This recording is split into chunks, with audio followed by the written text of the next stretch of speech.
ఉమ్మడి నెల్లూరు జిల్లాలోని చిల్లకూరు మండలంలో సిలికా టిప్పర్లు ఓవర్లోడ్తో ప్రధాన రహదారులపై యథేచ్ఛగా హల్చల్ చేస్తున్నాయి. వీటి తాగిడికి లక్షల రూపాయల ప్రజాధనం వెచ్చించి నిర్మించినటువంటి రహదారులు మూన్నాళ్ళకి గుంతలమయంగా మారుతున్నాయి. దీంతో ప్రజలు వాహన చోదకులు ఇబ్బందులు పడుతున్నారు. తరచూ తనిఖీలు నిర్వహించాల్సినటువంటి సంబంధిత అధికారులు మామూలు మత్తులో మిన్నుకుండటం వల్లనే సిలికా యజమానులు నిబంధనలకు విరుద్ధంగా వ్యవహరిస్తున్నారని ఆరోపణలు వస్తున్నాయి.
గత వైసీపీ ప్రభుత్వంలో ఏదైతే సిలికాలో అక్రమ మైనింగ్ జరిగిందో ఈ ప్రభుత్వం కూడా దాదాపుగా 1.5 సంవత్సరం అవుతూ ఉంటే అదేవిధంగా కొనసాగింపు జరుగుతూ ఉంది. అధిక లోడ్లతో 10 టన్నులు 20 టన్నులు 30 టన్నులు కూడా వేసి లారీలు ఇవాళ అధిక లోడ్లతో ప్రయాణం చేస్తున్నాయి. కొన్ని లారీలు అయితే 50 టన్నులు కూడా. ఈ రోడ్డు రవాణా సౌకర్యాలు పూర్తిగా దెబ్బతినిపోయినాయి. ఈ ప్రాంతంలో మీరు సిలికా లోడినందువల్ల ఈ ప్రాంతంలో ఉన్నటువంటి రైతులు కానివ్వండి, విద్యార్థులు కానివ్వండి, ప్రజలు కానివ్వండి చాలామంది ఇబ్బంది పడుతూ ఉన్నటువంటి పరిస్థితి. దీన్ని ప్రభుత్వం ఎందుకు ఆలోచన చేయడం లేదని నేను అడుగుతున్నాను. రోడ్లు పూర్తిగా ధ్వంసమైపోయినాయి. ఆర్టీఓ అధికారి కానివ్వండి, మైనింగ్ అధికారులు కానీ, రెవెన్యూ అధికారులు కానీ దాదాపు ఈ మైనింగ్ సంబంధించినటువంటి వాళ్ళు ఇన్వాల్వ్మెంట్ 7 విభాగాల అధికారులు ఇందులో ఉంటే పొల్యూషన్ కంట్రోల్ బోర్డు వాళ్ళు కానీ ఎవరు కూడా కన్నెత్తి చూసినటువంటి పాపాన్ని పోలేదు ఈ 7 సంవత్సరాలుగా. మీరందరూ ఏం చేస్తున్నారని నేను అడుగుతున్నాను. ఏసీ రూముల్లో కూర్చోవడం తప్ప ఫీల్డ్ మీద ఒక్కరోజు కూడా వచ్చినటువంటి పరిస్థితి లేనే లేదు.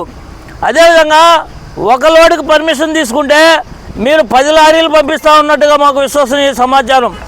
ఉమ్మడి నెల్లూరు జిల్లాలో ప్రారంభమైనప్పటి నుండి ఇప్పటి వరకు కూడా కొనసాగింపు గత 7 సంవత్సరాలు అవుతూ ఉన్నా సిలికా అక్రమ మైనింగ్ మీద మీరు ఎటువంటి చర్యలు చేపట్టకపోవడానికి దుర్మార్గమైనటువంటి పరిపాలన సాగిస్తూ ఉన్నారు.